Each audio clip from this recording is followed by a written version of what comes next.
Hello. Wikipedia's picture of the day, September 14, 2023. Today's video is about Crucifixion and Last Judgement.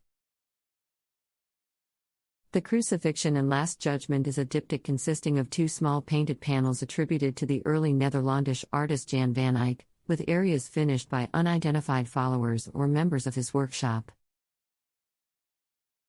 It is one of the early Northern Renaissance oil-on-panel masterpieces, renowned for its unusually complex and highly detailed iconography, and for the technical skill evident in its completion. It was executed in a miniature format. The panels are just 56.5 centimeters, 22.2 in, high by 19.7 centimeters, 7.8 in, wide.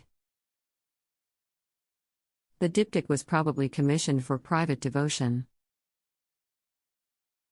The left wing of the diptych depicts the Crucifixion of Jesus, while the right wing portrays scenes associated with the Last Judgement, a hellscape at its base, the resurrected awaiting judgment in the center ground, and a representation of Christ in Majesty flanked by a Great Deësis.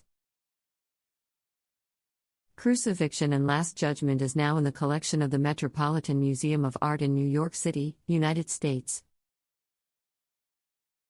Thanks for watching. And don't forget to like, comment, and share.